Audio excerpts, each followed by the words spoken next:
जय हिंद दोस्तों। वाह, इस पर्स का कमाल। पेंशनर परेशान ना हो, बस कर लें ये काम। हैश OROP और नीचे देख रहे हैं यहाँ पर एक मैंने इस पर्स का PPO भी लगाया हुआ है। जी हाँ दोस्तों, कई बार पेंशनर्स को सही जानकारी न होने के कारण, सही दिशा निर्देश न मिलने के कारण वो अपनी पेंशन की समस्याओं को सुलझाने के लिए बहुत लंबा रास्ता इख्तियार कर लेते हैं, जिससे कि उसमें जो है उसको प्रोसेस होने में बहुत दिन लग जाते हैं। जबकि यदि उसको सही मार्गदर्शन मिले और सही रास्ता मिले तो बहुत ही जल्द उसकी समस्याएं दूर कर दी जाती हैं। जी हाँ दोस्तों, आज मैं ऐसे ही एक विषय पर बात करने वाला हूं। आप यहां पर दो PPO देख रहे हैं दोस्तों, और एक ही पेंशनर्स के ये दोनों PPO हैं, और इसमें अंतर दिखाऊंगा दोस्तों कि पहले तो जो है इस पर्स में कितनी बड़ी मिस्टेक की गई थी, लेकिन उस भूल को किस प्रकार से सुधारा गया और कितनी जल्दी जो है PCDA पर्स की तरफ से इस पर एक्शन लिया गया। और दोस्तों PPO तो सुधारा ही गया, आपको पता है कि अभी भी जो है इवन की कई लोगों का OROP का रिवीजन नहीं हो पाया है, बैंकों ने उनका OROP का रिवीजन नहीं किया था। अब जो है उनके इस पर्स में माइग्रेशन हो चुके हैं, लेकिन दोस्तों इस पर्स में जो बैंकों के द्वारा डेटा भेजा गया था तो इस पर्स ने पहले उनको मेंशन किया, ठीक है। उसको मेंशन करने के बाद जो है इस प्रकार के केसेज आए हैं कि कईयों का डेटा वहां पर गलत फीड कर दिया गया था, जो कि बैंकों के द्वारा इस पर्स को दिया गया था। लेकिन दोस्तों उसमें सुधार करने का बिल्कुल आसान तरीका, और मैं एक बिल्कुल आप यहां पर देख रहे हैं इस चीज का एग्जाम्पल भी मैं यहां पर आपको दिखाता हूं। ये देखिए, आप यहां पर देख रहे हैं दोस्तों एक PPO नंबर है इस पर्स का। इसमें एक चीज नोट करना दोस्तों, मैंने थोड़ा सा छोड़ा हुआ है 2013 यहां पर लिखा हुआ PPO के नंबर के बीच में। इसका मतलब है कि 2013 के रिटायरी हैं। रैंक इनका देख रहे हो दोस्तों, नायब सूबेदार यहां पर लिखा हुआ है, और नाम यहां पर लिखा हुआ है दोस्तों सतीश सिंह। जी हाँ दोस्तों, ये नाम मैंने दोस्तों इसलिए यहां पर छोड़ा है ताकि जो है आपको दूसरे PPO में भी उनका नाम दिखा के इस चीज को जस्टिफाई हो जाएगा आपको कि ये दोनों PPO एक ही के हैं। और जबकि इनके जो है डेट ऑफ रिटायरमेंट है, डिस्चार्ज है, और जो रैंक है वो सब चीज बदली करके उनकी पेंशन भी चेंज कर दी गई है। वो कैसे की गई है तो आपने देखा, नायब सूबेदार रैंक, इनका जो है डिस्चार्ज का डेट यहां पर दिया गया है 31 जनवरी 2013, नाम है इनका सतीश सिंह, ठीक है। अब पे लेवल देखेंगे, यहां पर NA दिखा रहा है दोस्तों, MSP इनकी 2000 दिखा रहा है, आपको पता है 2016 से पहले 2000 MSP, ठीक है। 47,600 रुपए लास्ट इनरोलमेंट था जब उनकी जो है फुल सैलरी जिस पर उनको पेंशन उनकी कैलकुलेट हुई, तो पेंशन जो इनकी कैलकुलेट हुई वो 26,400 रुपए हुई।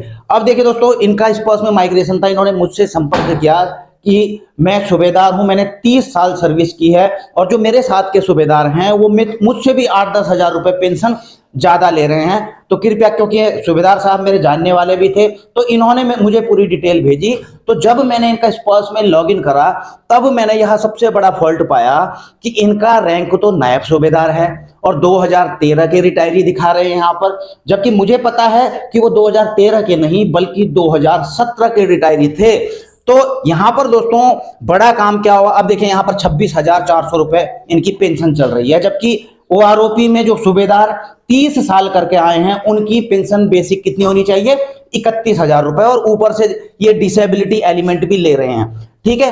अब इसके बाद मैंने क्या कार्रवाई की दोस्तों, जब मैंने चेक किया कि आपको तो जो है नायब सूबेदार दिखा रहा है, आप तो सूबेदार रिटायर हुए थे, 30 साल करके आए थे और 2017 में आए थे, तो फिर आपको 31 जनवरी 2013 क्यों दिखा रहा है, जिसकी वजह से जो है बैंक ने भी इनका कुछ रिवीजन नहीं किया, क्योंकि सस्पिशियस केस था। जबकि हालांकि दोस्तों जो इनकी पेंशन थी वो बिल्कुल सही मिल रही थी। मैंने जो उनका पुराना PPO देखा तो उसके अकॉर्डिंग देखा पेंशन बिल्कुल सही थी, लेकिन OROP में इनका रिवीजन नहीं हुआ था, रैंक गलत हुआ पड़ा था, और इनका जो है डेट ऑफ डिस्चार्ज गलत हुआ था, और उसी के कारण दोस्तों इनका PPO नंबर भी 2013 के रिटायरी का आया।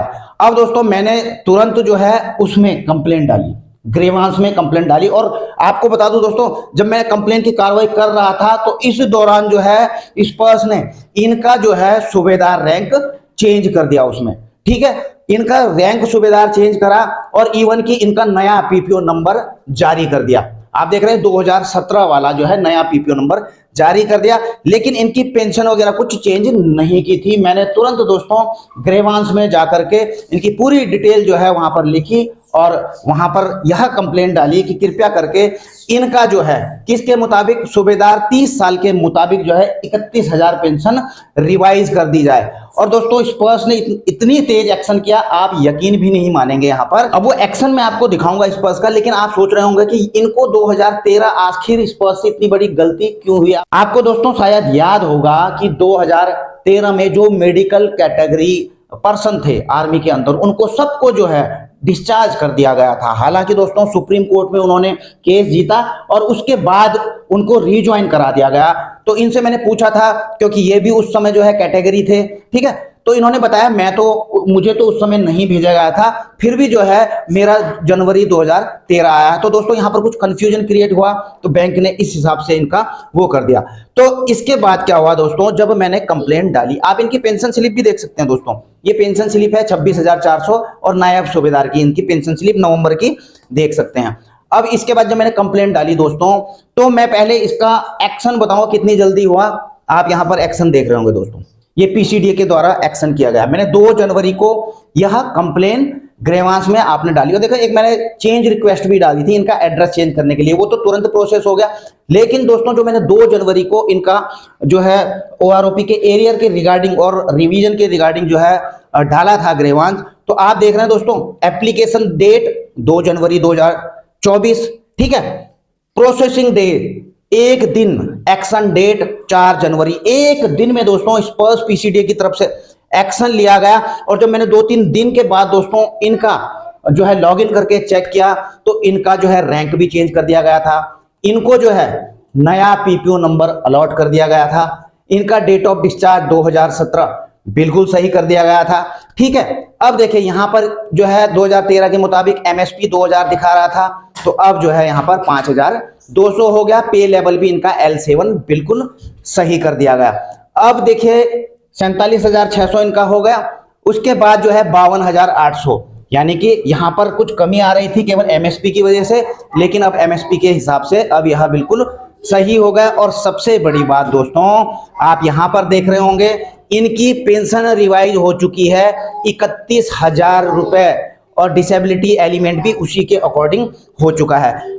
आप कॉरिजेंडन डिटेल देख रहे होंगे, ओल्ड वैल्यू 26,400, ठीक है, और ये जो न्यू वैल्यू है ये 31,000, यानी कि सूबेदार रैंक की जो 30 साल की होती है वो 31,000 रुपए इनकी रिवाइज हो चुकी है। और इस महीने की पेंशन जो इनकी बन के आएगी दोस्तों 9-10 हजार रुपए का फर्क उसमें रहेगा, यानी कि 31,000 की पेंशन इनकी आएगी। और मैं पूरी उम्मीद यह भी करता हूं दोस्तों कि हो सकता है 31 जनवरी से पहले जो इनका ओआरओपी का एरियर बनता है 1 जुलाई 2019 से, वो एरियर भी इनको 4 किस्तों में नहीं मिलेगा, इनको जो है इनकी 3 किस्तों की पेमेंट, और हो सकता है अभी तो जो है आपको पता है 4थी किस्त भी पे हो चुकी है, तो चारों की चारों किस्त जो है इनके खाते में डाल दी जाएगी। इस महीने की पेंशन से पहले भी हो सकता है, उसके बाद भी हो सकता है, लेकिन इनकी पेंशन बिल्कुल सुधर के आएगी।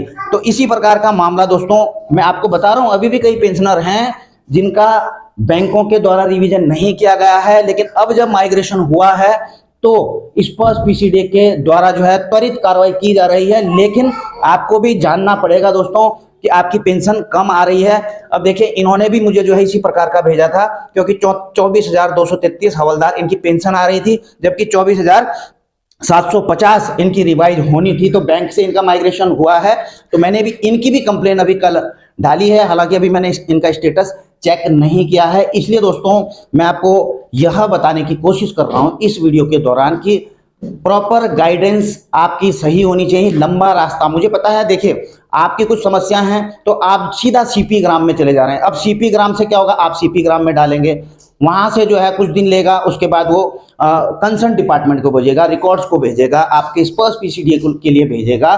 तो इसमें दोस्तों समय लगेगा, लेकिन जो समस्या आपकी जिसने सॉल्व करनी है, अगर आप उसको डायरेक्ट भेजते हैं, आपकी समस्या जो है स्पर्श पीसीडीए ने सॉल्व करनी है, तो क्यों ना आप ग्रीवांस में सबसे पहले जो है इस समस्या को डाल दें।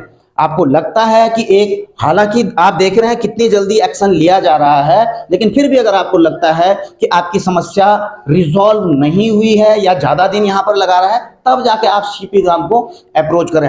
अन्यथा डायरेक्ट आप स्पर्श के ग्रामांश में जाकर के, बहुत इजी है, वहां पर सिंपल भाषा में भी लिख देंगे, वो अंडरस्टूड होना चाहिए स्पर्श पीसीडीएफ को कि हाँ जेन्यून, इन्होंने जेन्यून लिखा है यहाँ पर कि इनका ये चीज सही होना चाहिए। तो दोस्तों वो उस चीज को रीड करेंगे और उस चीज को सही समय पर, कम से कम समय पर सही भी कर देंगे। कुछ चीजें होती हैं दोस्तों, कुछ लंबा पेंडिंग चला जाता है, क्यों जाता है, वो रिकॉर्ड वेरिफिकेशन में चला जाता है, ठीक है ना, क्योंकि कई डिटेल्स रिकॉर्ड से वेरीफाई करनी पड़ती है। तो दोस्तों मेरा कुल बोलने का मतलब यह है कि लंबा रास्ता पहले इख्तियार ना करें, पहले जो है आप स्पर्श के पास जाइए, यह आपकी समस्या दूर नहीं करता है, तब जाके आप सीपी ग्राम के थ्रू जा सकते हैं। तो आई होप कि आपको यह वीडियो पसंद आई होगी। आप भी अपनी पेंशन चेक करिए, अगर किसी का रिवाइज इस प्रकार से नहीं हुआ है तो आप सीधा पहले स्पर्श में लॉगिन करके ग्रीवांश में डाल दीजिए। तो आई होप कि आपको वीडियो पसंद आई होगी। इसी के साथ अपनी वीडियो यहीं पर समाप्त करता हूं। जल्द मिलेंगे नई वीडियो में नई जानकारी के साथ। जय हिंद, वंदे मातरम।